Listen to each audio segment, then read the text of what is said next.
Hey everybody, this is Joanna. I do apologize. I am running behind. I thought today was Monday and it is Tuesday. And I promised to have these vlogs out on Tuesday. So I'm going to go ahead and shoot one really quick. I don't have a ton of time, so I do apologize if I'm talking really fast. But I did want to show you guys what I have been doing over the weekend and what I will be doing all week long, probably into next week. It's going to take me some time. I have already tweaked and redone part of this project. So we'll just go ahead and start. I'll tell you what I'm doing, some tips and tricks of how I'm doing it, and hopefully in a couple weeks you will see the end of it. So what I've been doing, one of these days I will get through a video without interruptions. Not gonna be today. Anyhow, what I've been doing is working on my garden layout, where I'm gonna be planting everything, things I need to be thinking about. So for me, different steps I had to take was one, measuring my garden, knowing how much space I'm working with. Then I went through all the different vegetables I have and understanding how much space I need to give each of them. Lighting was also huge, knowing what areas get the most sunlight. There is one spot in my garden that my house will cast a shadow on through a lot of the day. So that area I know has to have vegetables and fruits, herbs, lettuces, whatever, that are okay being in shade. So that was definitely something I had to think about. Also, I read about vertical gardening, which is what I'm doing this year. There, when you have the different trellises, they do cast shadows. And so you also have to think about planting east to west, which is how I planted last year, so it's not a huge difference for me. I did draw out my tomatoes to be planted north to south, so I already have to reposition those tomatoes. Won't be a huge deal, but something I had to think about there. And the other thing I had to think about too was the fact that my clay soil. I have a video from before that I talked about my clay soil, what I've learned I can plant in it and what I can't. And so we will be bringing in some soil to help me this year through container gardening, but I'm going to continue amending all my soil across the board so that eventually I'll be able to grow everything with the soil I have in my garden. And so I have a spot over here that's going to be all container gardening.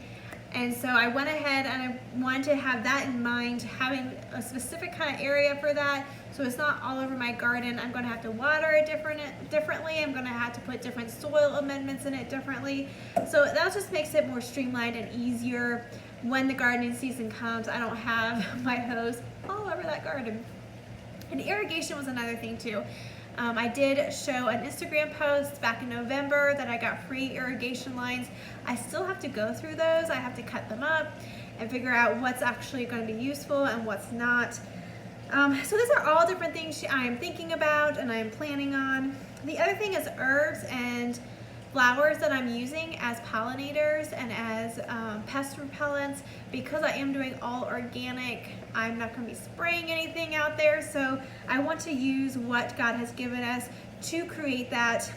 And so you'll see on my layout, I have borage, marigolds, zinnias. I want to say there was another one I threw out here. I don't see it at the moment. Oh, calendula is up here. I have those spaced where I have them because they're supposed to help that specific plant with whatever pest it struggles with or whatever pollinator it needs.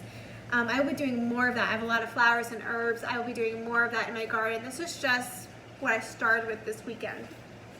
The next step that I want in that is I got more specific on each bed. So like these are my tomatoes. What was really cool is by going ahead and figuring out my layout, I was able to find out I actually have some extra space that I can put more tomatoes in. That, or if I get out there and I find out that I planted these a little bit closer, it wasn't quite what I was thinking, I know I have some extra space to space them out a little bit farther. So that was something I wouldn't have known if I hadn't done this layout planning this weekend. Same with my peppers.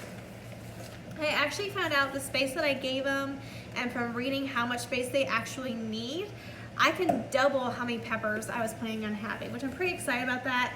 Or if I find out I don't have room for something else, I can keep the peppers I was planning and use that space for something else.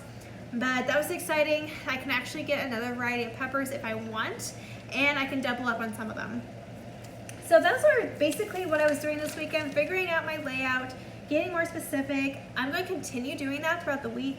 I still have to go through my beans, those containers, eggplants, carrots, corn. Like, I have so many more I have to go through. Squash, pumpkins, and melons I do not plan on having in this garden. They take up so much space. So I'm starting to think of where I want that in my yard and how I can get that going. So yeah, a lot of things to think about. I hope some of those tips help to knowing about your lighting, if you're vertical gardening, understanding that some areas might have a shadow cast on them and understanding what best to do there.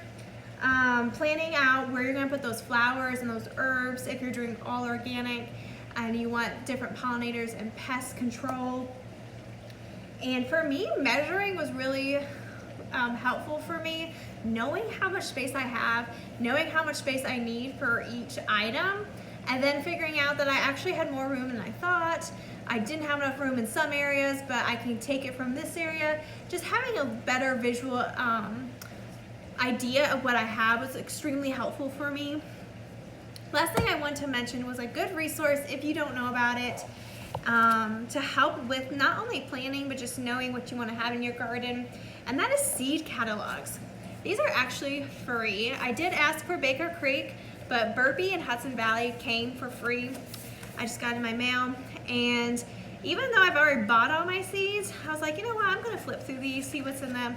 And I have been very impressed with the information in them, things I have learned I didn't know. I'm just gonna briefly go through some of them. For eggplants, it talked about that they struggle with the flea beetle. And so you wanna put row covers over them or keep them in a pot. I didn't know that about eggplants. I have been gonna put a note to start researching how to help keep flea beetles off your eggplants. Something I wouldn't have even thought about until the season came through and they ate all my eggplants. But now I know how to, something I need to be prepared for. And then peas was another one. This whole section talks about peas, and it talks about how cold resistant they are and how they actually thrive in the cold and not in the summer. I kind of thought peas were going to be similar to my green beans. Come to find out, not so much. I will be planting them spring, and then I can do it again in the fall. Which brings me to my next thing, is I also found out about radishes. And I started to think about, I need to have a spring, a summer, and a fall garden. And so that's gonna be something else I'm gonna be working on in the next few months, figuring out how that's gonna work, where I'm gonna plant things. My layout might change a little bit because of that. I wanna keep diversity within it, but if I'm doing something in the spring and summer and fall, I might need to plan these out, just a little, tweak it just a little bit. But that was a whole kind of new concept that just came to me as I was reading through these catalogs and realizing that some things just don't do that well in the summer, so just don't do them. Do them when they do best and do them really well.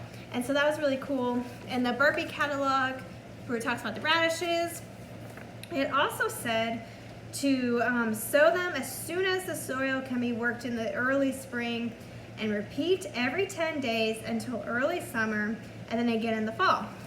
Something I wasn't thinking about is I need to have a designated radish only area that I am constantly going to be pulling radishes out and replanting. Didn't even think about that. That's something to put in my mind and my calendar, that some vegetables, they have early harvest rates, like 25 to 30 days, and you can keep resowing them and have new ones pop up, and you're constantly getting production. And then my Baker Creek, which I really like, they have one that you can actually buy, which has a lot more information in it. But what was in the free catalog, this one had already a ton of information.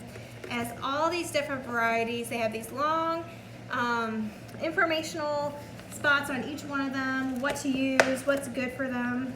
But what I wanted to show you in here is they also have some recipes, and I'm always trying to keep my recipes. How can I use what I'm growing in my garden, in my kitchen? This one had 2 recipes for nasturtium, which is a flower that's really good. It's actually across here. It's a good antioxidant, good minerals and vitamins that you can actually eat this flower. It's really cool. And I know it's also really good, and I can't remember what it is good for as a repellent, and I don't see it right off the top of my hand. It's a good repellent for some kind of bug. And then to know that I can actually harvest it and make pesto or this nasturtium orange salad. So it has a lot of good information in these seed catalogs. They're completely free. And it took me, a couple of hours to really read through them, but I was being really specific and reading every little thing about it. You don't have to get that specific. But that's also a good idea and something good for you guys if you want a free option to learn more and get good ideas. From reading these, I learned about spring, summer garden, fall gardens. So that's what I did over the weekend. I will be continue doing throughout the week, into next week I'm sure, tweaking already, but garden layout and different ideas of what you need to think about. Hope that was helpful, hope that was encouraging. Thank you for listening. I know I talked really fast. You guys have a great week, and I will see you guys next week.